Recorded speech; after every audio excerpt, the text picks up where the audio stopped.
So good evening, everybody, and you're very welcome to this webinar series from Knock Shrine. My name is Eamon Conway. I'm a priest of the Archdiocese of Tuam, but on ministry at Mary Immaculate College in Limerick. And I was very delighted to be invited by Father Richard Gibbons and the team at Knock Shrine to lead these series of talks, conversations, which we're going to have together over the next few weeks during Lent. Now, while we're doing them during Lent, I sincerely hope that you won't be doing them for your penance. I hope that they will be enjoyable and enriching. They're really conversations with people who I have got to know over the last number of years, who are companions along the journey of faith, really, in many different ways. And tonight, I have the great pleasure of beginning the series with Patrick and Linda. Patrick, Tracy, and Linda Rainsbury have become very, very close friends indeed. Indeed, their whole family have become a place of great welcome and refuge for me at different times over the past 12 years since we've actually got to know each other. So I'm going to invite Patrick and Linda now to introduce themselves, tell you a little bit about their family, a little bit about their ministry at their home, where they have a very special centre of welcome for family prayer for the domestic church called Integritas. And we're going to speak for the next 20 minutes or so about the importance and value of the family as a place of faith. Patrick and Linda, you're very welcome to our webinar series this evening. Thank you. Thank you, Evan. So we are both delighted with the invitation and are delighted to be able to speak this evening. So I'm Linda Rainsbury. I grew up in Tullamore, County Offaly. I'm actually a member of the Church of Ireland. And in 1995, I moved to Kilkenny, where I met this dashing man beside me here, Patrick Tracy. Sure. And following on that, we got married and we have 4 children. So originally I was working as a solicitor, but when our children came along, I became a full-time mom. So that has occupied me since. And one of the things about our home outside Kilkenny is that we don't have proper broadband. And because of that, we're actually here in my office in Dublin, which is where I work. So this isn't actually our home, unfortunately. And so we got married and we have 4 children who are, with a daughter who is 21. And then we have 3 sons who are 19, 18 and 15. And when we moved into our house in 21 years ago, we had a prayer room built at the basement of the house. And then we started inviting people to come for prayer. And then we started developing a program of courses to help people with prayer and theological reflection. And out of that then developed a kind of an understanding of the need to develop a domestic model of church, or to, I suppose, reinvigorate a sense of how important the family home is as the key institution in the future of the church. And then over time we've developed then conferences and reflecting on issues of public importance, such in particular as the nature of marriage, the importance of family, and the importance of building a society which places the family at the centre of it. St. John Paul II used that very memorable phrase, which Pope Francis, of course, has also echoed so many times, that the future of humanity passes by way of the family. Can you tell us a little bit about how you have really striven to hand on the faith in your own family and why you see the family as so important in the handing on of faith? Well, I suppose handing on the faith is a $60 million question to answer. How do you achieve that?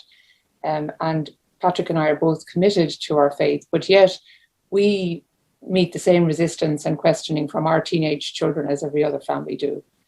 I think what helps me to remember is a saying that a great friend of ours, Father Des O'Donnell, an Obleg father in Dublin who visited us a number of times, he used to always say, do you know, when it comes to issues of handing on the faith, let God get the ulcer. So that really, faith isn't information. It's not just something that you can give to somebody. So to an extent, faith is a matter between each person and God. So it's not really between the parent and the child, it's between the child and God. And so the parent's role I see as facilitating the child to learn about the background to Christian faith. So to know the story and then to know some of the basic teachings of the church. And the story is easily taught as young kids at bedtime. They're just as happy to listen to stories of some of the parables or the miracles of Jesus or Noah's Ark or the creation stories make just as good a bedtime story as any fairy stories or a Hansel and Gretel or anything like that. So it's quite easy to engage children in the texts of the story when they're young, and then they're familiar with it. It's important to develop a church habit so that they're brought to church regularly as children, and they're familiar with liturgy and understand it, and that they have a basic understanding of what the church teaches in terms of faith and doctrine. And then whether faith takes root or flourishes in their lives really is something that is beyond our control, and we just need to trust and know that we've done what we can. And also, obviously, by our own model and example and how we live, if that's attractive to children, then they will hopefully follow the example of parents in pursuing faith in their lives or questioning it. But I think that just being able to get your child to come to church with you as a teenager, it doesn't necessarily prove that they are people of faith or that they are convinced of faith. They may be just going to please you. So a kid who lies in bed on a Sunday morning might actually be further along in their journey of faith than a kid who will, regularly come to mass with you. So it's something that we can never really be sure of. And I suppose in a way, we need to hand that over to God and be trusting that relationship isn't ours to control. Yeah, I mean, obviously, I agree with all of that, and I better, or I'll be in trouble on the drive home tonight.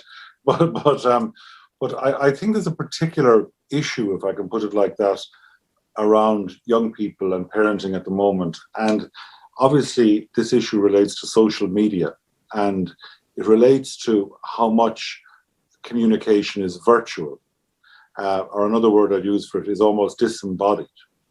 And to my mind, the most important thing, the thing that guarantees happiness, I feel, in children, and is the whole bedrock of faith, is ensuring as best as you can that they cultivate good friendships. And I mean real friendships. Now, it's a difficult struggle for parents as to where, smartphones and social media fit into this, because if you deprive a child of the method of social media, you can block them developing friends. On the other hand, if the child has an unhealthy reliance on social media, they lose the capacity to learn how to truly relate. So there's no fixed answer to this. But what there is a fixed answer to is how important it is to allow your children and to enable your children to get a sense of real friendship and being loved by their friends. And you see, there's a curious balance here, which Linda kind of struck a chord with me when she said this, that on the one hand, we have to surrender because it's God's grace. I mean, faith is ultimately a gift and action of God's grace in one's life. But on the other hand, because the society is so secularized at the moment and so disembodied and so caught up with technology, or what Pope Francis calls the technocratic paradigm, or the way in which everything is seen through technology, as a parent, you've got to be very intentional about passing on the faith. In other words, and I mean, that's a kind of a cliche, I suppose, passing on the faith, but it's got to become a conscious priority in your life that I want my children to really have good friends and good friendships. And I want them to know the story of the Father and Jesus and the Holy Spirit. I want them to know this. And it seems to me that the number one way, there's nothing new about any of this, the number one way in which children get a sense of the knowledge of faith is they pick it up from their parents. One thing I'm very struck about with young people at the moment too is that it's what's called the age of authenticity. Young people want adults to be authentic. And if a parent wants to pass on the faith to their child, they've got to live the faith themselves, not talk about it. They've got to live it. In other words, the child has got to see it in the action and the belief and the conversation. And one thing that makes me very happy about our own children, and there's nothing, I might add, there's nothing remotely pious about our own children. But what I do love is that I do feel that they've picked up an awful lot from conversations in our house, from people who call to our house, from our own friends who they hear dialogue, they hear conversations, very informal conversations, but they hear them. And the reason why I think this is so important, and this goes back really to something in the Old Testament, is that it really comes down to remembering God, remembering God's presence, remembering the story, learning the story, but remembering the story. And this is why I think the Covid-19 experience is so important, because the COVID-19 experience forces us to come back to our families, come back to our family home, come back to our familial relationships. And the home needs to become a place of sanctuary. And what I mean by that is a place where God is remembered or re-embodied through iconography, our images, our books, but in particular through friendships and through conversations. I'm just in my own mind as I'm listening to you, and I mean I know this because I've been with you and I've shared your wonderful table fellowship over the years, and I can picture and imagine very much in a sense how that's so possible even when you don't have visitors, but among yourselves as a family. But then the images we've had on the TV, particularly over the last weeks and months, of families almost in crisis because of the pressures they're under now, the homeschooling.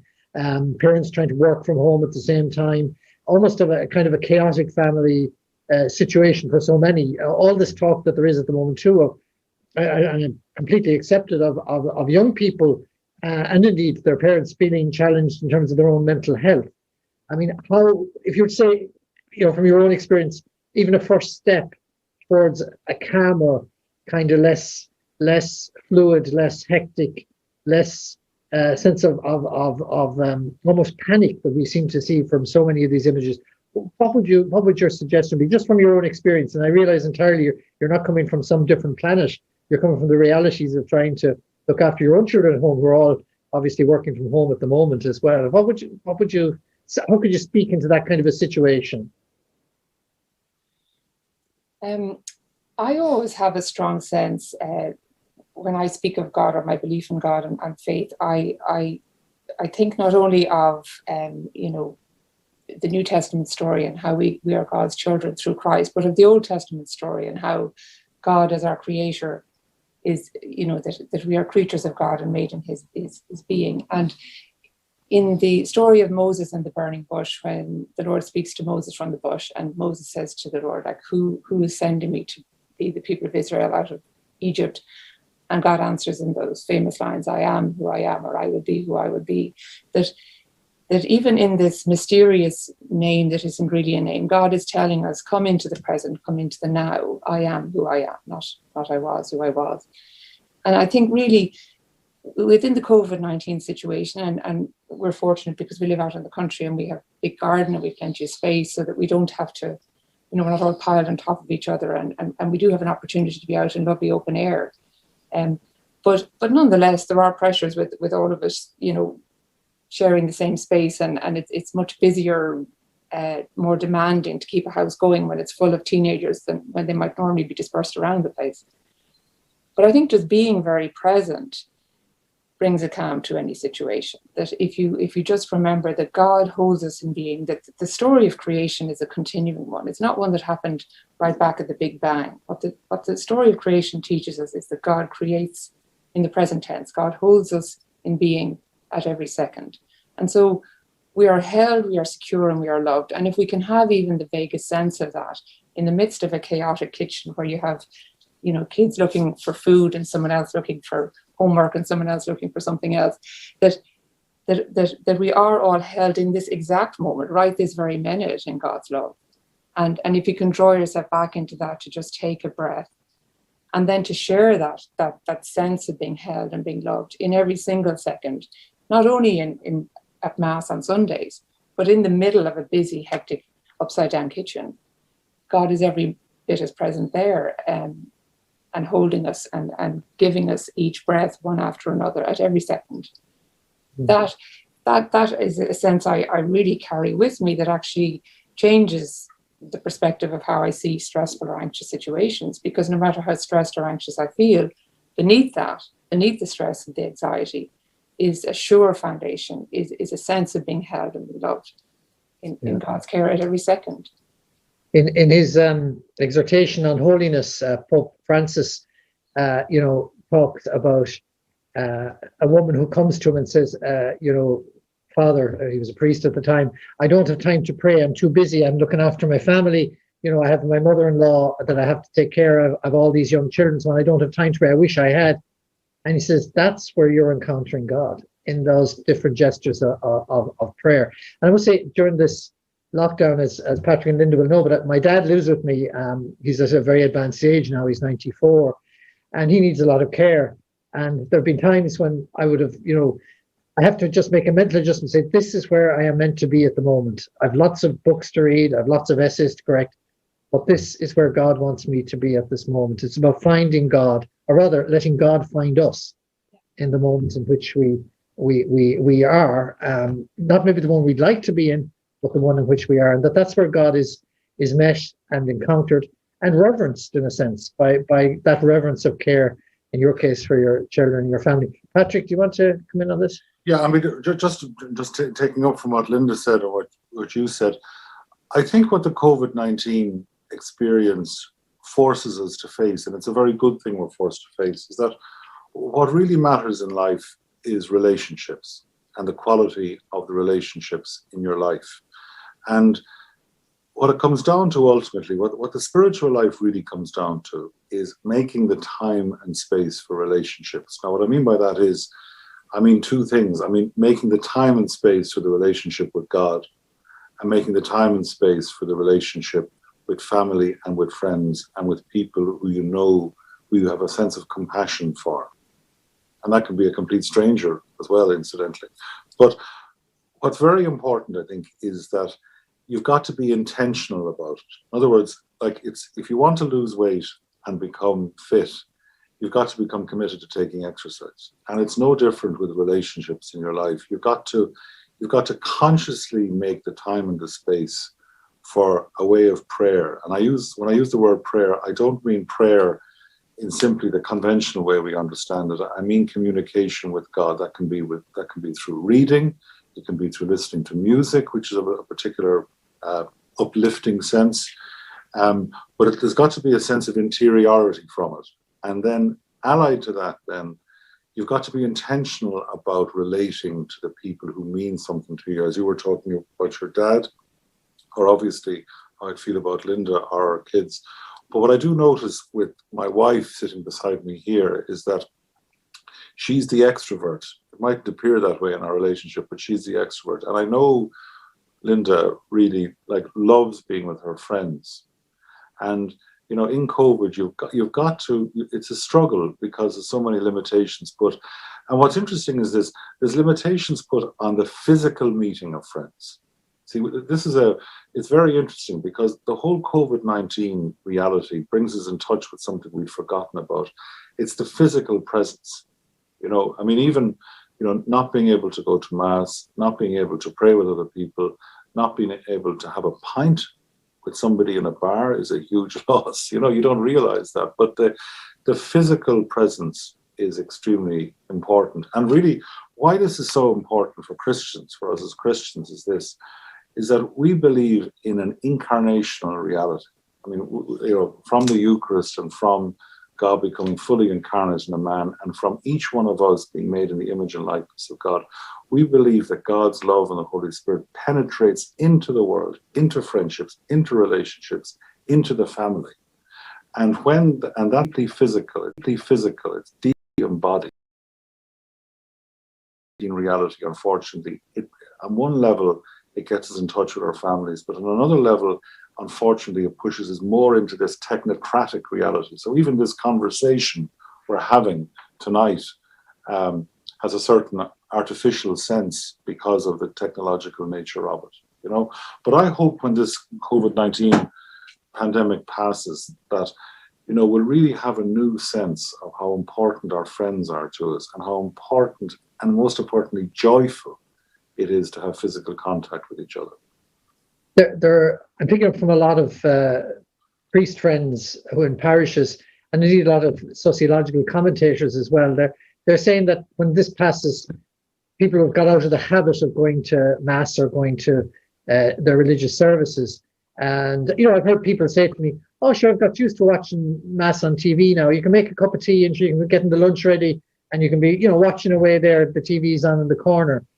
Do you think that's going to happen, Patrick and Linda? Do you think people will simply fall out of the habit now of going to church? And if they do, what's that saying to what that experience has been for people? Who knows? but my own feeling for myself is I can't wait to get back to our parish being active and being together. I belong to a lovely Church of Ireland community at Ennisnag, and there's a wonderful group of people who I really miss. And we would meet up on Sundays, and now I don't see them. So, and then obviously going to service and being able to partake in the Eucharist, that's a huge loss for months and months not to be able to receive Eucharist. Like I feel that like a physical pain. So I think that for a great number of people who are watching services online now, just can't wait to get back to church. And maybe some won't come back, but I believe most will, because it's just completely different being there in person. It's just a whole different experience. But I think that, as Patrick was suggesting there, that the hunger we will feel for human contact and for socializing and being together will be, the need for that, the heightened sense of that will continue for quite a while after this lockdown is finished, because we've been sort of in lockdown for the best part of a year. It looks like it's going to go on for most of this year. So yeah, we feel starved already. I think there'll be a huge hunger for people to get back into churches and to meet each other again and to be able to share in the Eucharist together. Yeah, just taking up from that too, just before we talk about going back to churches, I think like living in the now, in the middle of this, it's extremely important to realize how important your own home is as a sanctuary and a place of Christian experience and Christian remembrance. So you see, I think what's very important is it's so important as Christians that we stay in touch with joy and consolation, and that we don't allow ourselves to become overawed by desolation and negativity and fear. And what we need to do at this time is we need to see this as a time for spiritual renewal of the home as a place of remembrance and encounter with God's love and God's presence. Now, having said that, I also think what we also need to remember is that Ireland is a particularly difficult country at this particular time in Western history to live out the Christian experience. I mean, I would struggle to think of any other country in the West at the moment where it is so difficult to actually live out and speak about Christian faith. And one of the reasons for that is, and you touched on this earlier, is that for very good reason, so many wonderful priests that we have are demoralized, and that's a huge part, I think, as well, of the role of family. I mean, we have been tremendously lucky in our family that throughout our marriage, we've always had priests who are really, really close friends of ours, which is an amazing gift, because then you can have mass in your home and it affects your children get a direct encounter with faith too. So I think we need to realize that at this particular time in Ireland, really over the last 15 to 20 years, and perhaps for another 15 to 20 years, in other words, perhaps for the remainder of the adult life of the three of us, it just so happens it's particularly hard in this country to live out a Christian Catholic experience. And it's important to acknowledge that. It's a winter in that sense. But having said all of that, it's also at the very root of the Christian experience of the calling to live a life of virtue, that virtue thrives when being tested. And again, I'm sorry for being repetitive about this, but it again comes back to the importance of friendship, because good friends who also want and are seeking and are working on a genuine Christian experience, the amount of consolation and sustenance you get from those friendships can never be underestimated. Okay, one of the things we really need to talk about, because I think it'll be so enriching for people, is just to hear you talk about marriage and the gift of marriage and the sacrament of marriage and what that means to you. If you share a little bit with people about that. I think, for example, a lot of young people listening perhaps or watching us this evening might struggle with the idea of the commitment that marriage entails. So would you say a little bit about what marriage means for both of you? It's your turn. Where do we begin?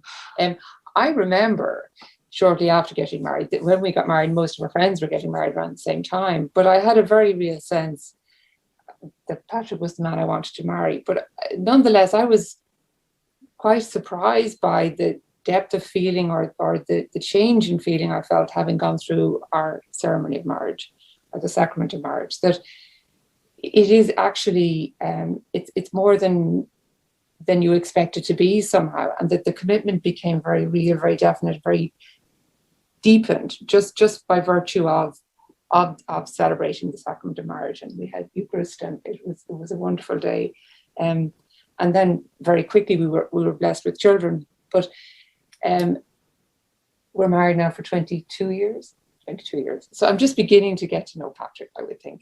It really is a lifelong thing to get to know your partner. And it's a wonderful thing when they keep surprising you in wonderful ways, but that is actually the truth of it. And the most interesting person I know to talk to in the whole world happens to be my husband. So, you know, we have wonderful conversations all the time, and it's a huge enriching of my life of faith that my husband is also a person of faith. I think that in choosing a person to become married to, that you really do need to consider that question of, well, if I'm a person of faith, is that something that interests my partner? Is it something they're committed to, or is it something they're either opposed to? That isn't something you should just brush aside. That is something you should really look at, because if you're lucky enough to have a marriage where both partners are committed in their faith, that's enormously enriching, so that you can relate not only, you know, psychologically, emotionally, but spiritually as well. That's an enormous part of it, I think. Mm. Oh, this is doing wonders for me listening to this. We must do this more often, you know. It's very good for our marriage, actually, to hear this. There's two things, I suppose, just listening to Linda, that strike me, and the way you introduced that, Eamon, I just want to respond to the way you introduced it. The first thing is this. I mean, as a young person reflecting on marriage or preparing for marriage, it's normal to be scared. I mean, if you understand the gravity, or you have an intimation of the gravity that's involved, it's completely normal to be scared. I mean, there's nothing worse than being at a marriage where the couple are frivolous, are superficial about what they're actually doing, you know, or jocular about it. Like, it's a serious commitment. Really, it's the most serious commitment, obviously, that a person can make. And again, I'm sorry for repeating this, but I think it's worth saying. It's very important, I think, in our culture, and in particular in the Irish culture at the moment, to understand how difficult it is to make a clear decision about marriage. And the reason for that is that our whole social imagination, our whole conversation about everything at this time in Ireland is about choice. It's all about maximizing choice.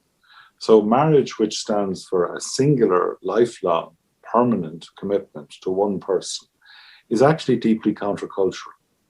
And the only reason why it survives is because it touches something at the very root of each of us, the sense of a man and a woman in a faithful marriage for life. It captures something utterly transcendent. And what it captures, and Pope Francis speaks about this very clearly in Amoris Laetitia, is that it gives us an intimation of the very essence of God, of the Trinity.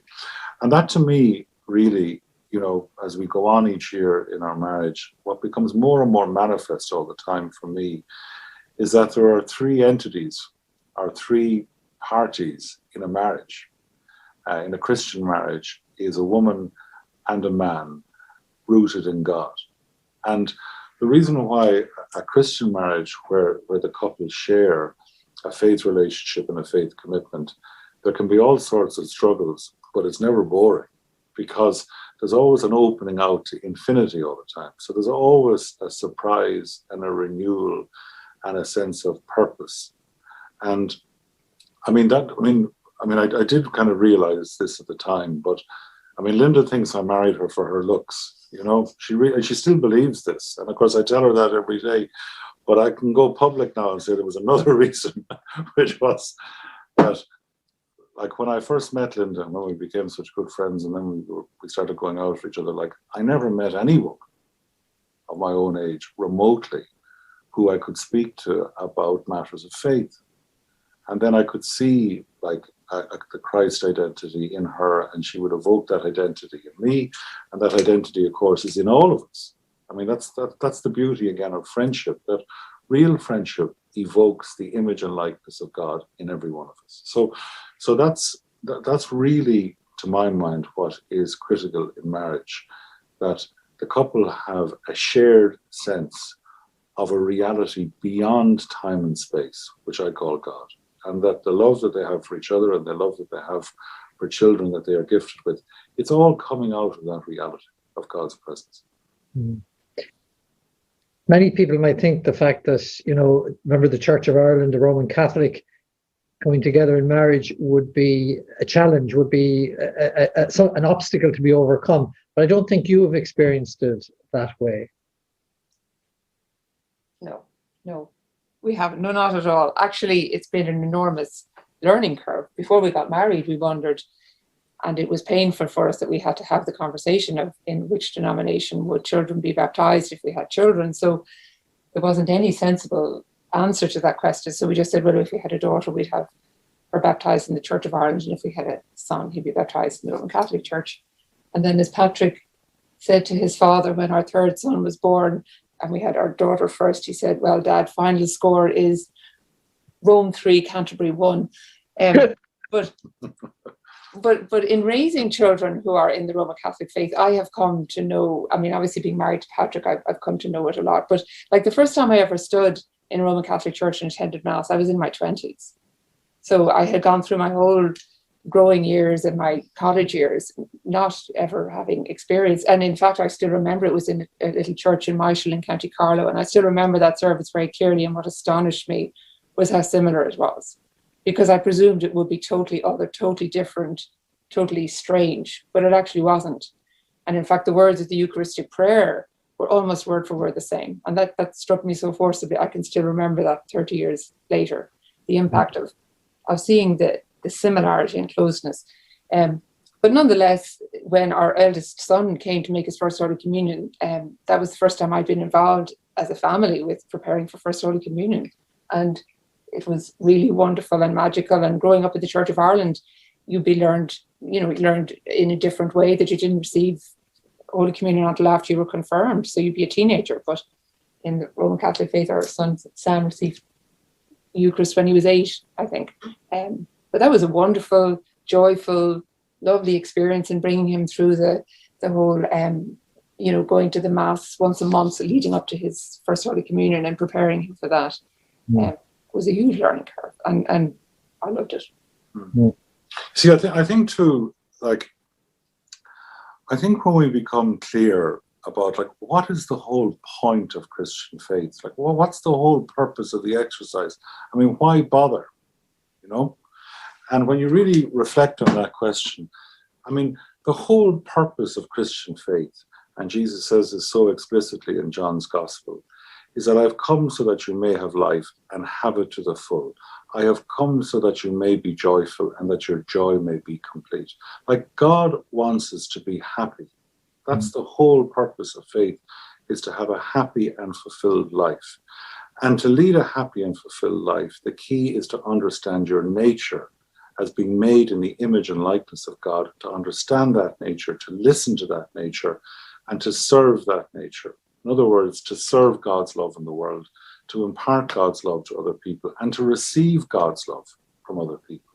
So once you're clear about this, once you're clear about what the purpose of Christian faith is, the ecumenical question answers itself. It becomes a scandal to start creating division with fellow people who are genuine about their faith, because this is completely contraindicated by the true meaning of Catholicism, the true meaning of Roman Catholicism, and the true meaning of Catholicism, and the true meaning of Anglicanism. So that and this is, I suppose, really, they're kind of interrelated. Like, it seems to me what's interrelated is that we have forgotten two essential things in our experience of Christian faith. And the first is that God wants us to know we're loved. And God wants us to express that love to other people. So Christian faith is an experience of being loved. That's what it's all about, the experience of being loved and being that love to other people. And the corollary of that is that ecumenism then must be central, as it was in Vatican II. It's a major document in Vatican II, Ad Unum Sint, which gets very little recognition.